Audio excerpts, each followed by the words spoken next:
How much of a relief is it just to get it down to the one job and get at the one job full speed?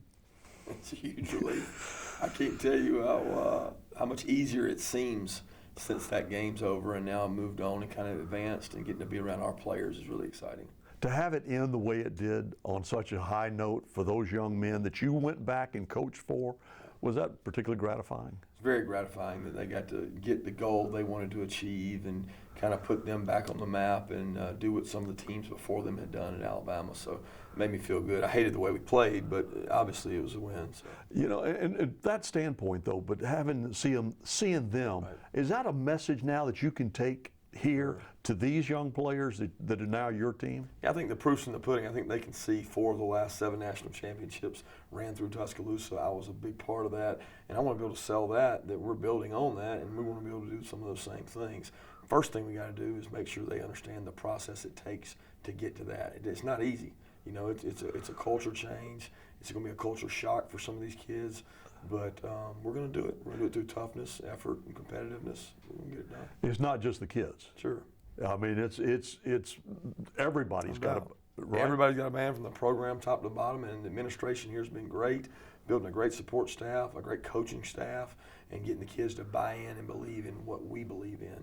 And we're selling that to them right now. Once you took this job and now you had to start to assemble a staff, were you surprised at some of the names that contacted you about wanting to come work at Georgia?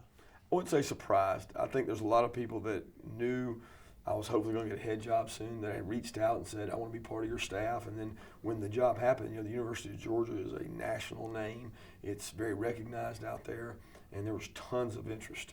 And a lot of the guys that called were from this area or had ties to the state of Georgia. And I wanted to get people that knew the Southeastern Conference, that knew the recruiting battles you're going to be in. And there were some really good people that were excited, and I feel like the staff I got to put together was wonderful.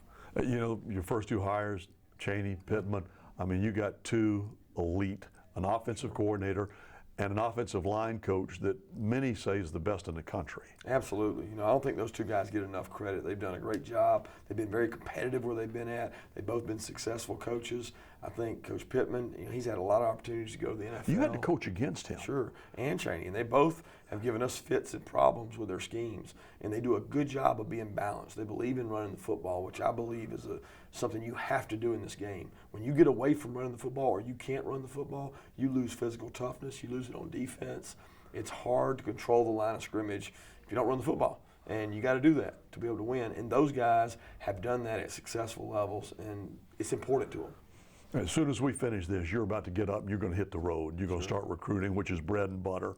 Do you feel like you're in good shape with kids that you want? You know, it's hard to say that because in this day and age, one thing I've learned, it's never what you expect. So I'd like to answer that question. Yeah, I think we're in good shape, but there are a lot of surprises. You got some what you got here, you feel good about. You know, that's something. We got a good basis, and those guys are going to help recruit the rest of this class, which I think is critical. When you got the mid-years in place, and these kids are coming in January, they want to hear what it's like. So those 6 guys are going to be our best salesmen, a lot better than me, at telling them what it's like to be here. What's the culture like? What's the new strength coach like? What's it like going to class day in and day out? So those guys are going to help build the rest of the class. Coach, you had a reputation and continue to have a reputation. I shouldn't say had, but certainly in your prior position as a great recruiter. Sure. What, in your mind, what's the most important part of recruiting? Building relationships. That's all it is. It's making people trust you and understand that you care about them. I think if kids understand you care about them, high school coaches, parents, guardians, mentors, if they know you care about their kid and they trust you and they can communicate with you, then they trust them going there. And you got a great product to sell here. It's not like it's second to none, the University of Georgia and that G and what it means. We're good? We're good. Get out.